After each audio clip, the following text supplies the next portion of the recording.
പ്രിയപ്പെട്ടവർ നമസ്കാരം. ഇതാണ് എൻ്റെ സ്ഥലം ചെറുകോൽ. എത്ര പ്രകൃതിരമണീയമായ സ്ഥലമാണെന്ന് നോക്കി. ഇത് കണ്ടില്ലേ, നമ്മുടെ ചെറുകോൽ പള്ളിയോടമാണ്, രാജ്യമുദ്രയേന്തിയ ചെറുകോൽ പള്ളിയോടം.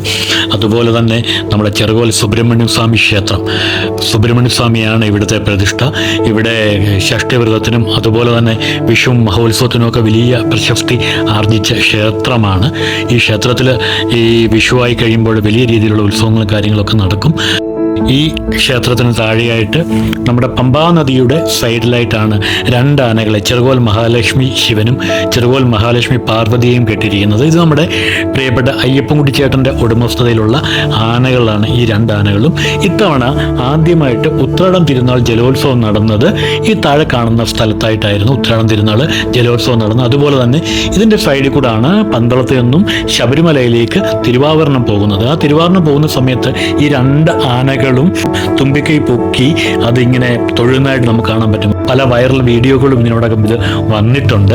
ഈ താഴെയായിട്ട് കാണുന്ന പമ്പാ നദിയുടെ നെട്ടായത്തിലാണ് വിശ്വപ്രസിദ്ധമായ ചെറുകോൽപ്പുഴ കൺവെൻഷൻ നടക്കുന്നത്. ഇത് ലോകത്തിലെ ഏറ്റവും വലിയ സനാതന സമ്മേളനമാണ്. അതുപോലെ തന്നെ ബ്ലെസ്സിയുടെ ആടുജീവിതത്തിൻ്റെ ഷൂട്ടിങ്ങും ഇവിടെ വെച്ചായിരുന്നു. ആനയുടെ പേരെന്തൊക്കെയാണ്? ആനയുടെ പേര്, ഒരാളുടെ പേര് ചെറുകോൽ മഹാലക്ഷ്മി പാർവതി, ഒരാൾ ചെറുകോൽ മഹാലക്ഷ്മി ശിവൻ. ഇവിടെ കാണുന്ന നമ്മള് മഹാലക്ഷ്മി ശിവനാണ് കാണുന്നത് അല്ലേ? അതെ. ഓക്കെ. അപ്പം എങ്ങനെയാണ് ഇപ്പോൾ ഉത്സവ സീസണൊക്കെ ആണോ അതോ സീസണായി വരുന്നു പരിപാടികളൊക്കെ ഇനിയിപ്പോ അങ്ങോട്ട് മുന്നോട്ട്? ഓക്കെ. ഇത് എങ്ങനെയാണ് ഇതിനെ കൊണ്ടുപോകുന്ന യാത്രകളൊക്കെ? അതിന്റെ പ്രത്യേകം വണ്ടിയിലാണ്. ഈ രണ്ട് ആനയ്ക്കും ഉത്സവവുമായിട്ട് ബന്ധപ്പെട്ട് കുറേ അധികം രണ്ടുപേർക്കും ഉണ്ട്. വിളിക്കാറും പരിപാടികളൊക്കെ എടുക്കുന്നുണ്ട്. അപ്പൊ ഇതിന്റെ ഈ ഭക്ഷണങ്ങളൊക്കെ, ആഹാരത്തിനൊക്കെ വലിയ ചെലവ് വരത്തില്ലേ ഈ സംഭവം? അത്യാവശ്യം ഉണ്ടല്ലേ?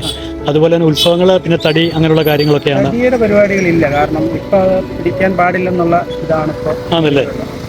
നിയമങ്ങളൊക്കെ കുറച്ച് കടുത്തതാണല്ലേ? അതെ അതെ. ഓക്കെ. അപ്പൊ അല്ലാതെ നമുക്ക് അഡ്ജസ്റ്റ് ചെയ്ത് പോകാൻ പറ്റുന്നുണ്ട്, എന്നെ പരിപാലിച്ച് പോകാൻ പറ്റുന്നുണ്ട്. കുറെ കാലങ്ങളായി തോന്നുന്നില്ലേ നമ്മുടെ കയ്യിൽ?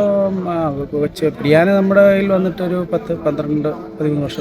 ചെറു കരക്കാരുടെ എല്ലാം പ്രിയപ്പെട്ടവളാണല്ലേ? അപ്പൊ അതുപോലെ ഈ ആനയും ലക്ഷണവത്ത ആന തന്നെയാണ്. അപ്പൊ കേരളത്തിൽ അങ്ങോളം ഇങ്ങോളം ഉത്സവങ്ങളിൽ പോകുന്നുണ്ട്. അത്യാവശ്യം നമ്മൾ ഒരുപാട് ദൂരം അങ്ങനെ ഓടിക്കുന്നില്ല. നമുക്ക് ഈ കോട്ടയം, പത്തനംതിട്ട, ആലപ്പുഴ, പിന്നെ എറണാകുളം മാക്സിമം അങ്ങനെയുള്ള, പിന്നെ തൃശ്ശൂർ പൂരമൊക്കെ കഴിഞ്ഞ 2-3 വർഷമായിട്ട് എടുക്കുന്നുണ്ട്. എന്തായാലും വളരെ സന്തോഷം, കാണാൻ സാധിച്ചില്ല, പരിചയപ്പെടാൻ സാധിച്ചില്ല. Thank you. തിരുവാഭരണ പാതയുടെ മുമ്പോട്ട് പോയി കഴിഞ്ഞാൽ ഒരു അക്കുഡേറ്റ് കാണാൻ പറ്റും. വാഴക്കുന്നിൽ അയിരൂരിലേക്കുള്ള അക്കുഡേറ്റാണ്. അതായത് ചെറുകോൽ കരയും അയിരൂർ കരയും തമ്മിൽ ബന്ധിപ്പിക്കുന്ന അക്കുഡേറ്റാണ്. അത് വലിയ ഒരു അക്കുഡേറ്റാണ്. ഇത് കാണേണ്ട കാഴ്ച തന്നെയാണ്. പമ്പാ നദിക്ക് കുറുകെയുള്ള അക്കുഡേറ്റാണ്. ഇതിലേക്കാണ് നമ്മൾ ചെറുപ്പത്തിൽ സ്കൂളിൽ പോയിക്കൊണ്ടിരുന്നത്. വെള്ളം വഹിച്ചുകൊണ്ട് അക്കരക്കരയിലേക്ക് പോകുന്ന അക്കുഡേറ്റാണ് ഈ കാണുന്നത്. പ്രകൃതിരമണീയമായ ചെറുകോലിലെ കാഴ്ചയാണെന്ന് നിങ്ങളെ കാണിച്ചത്. എല്ലാവർക്കും നമ്മുടെ ഈ സ്ഥലത്തേക്ക് ഹാർദവമായ സ്വാഗതം.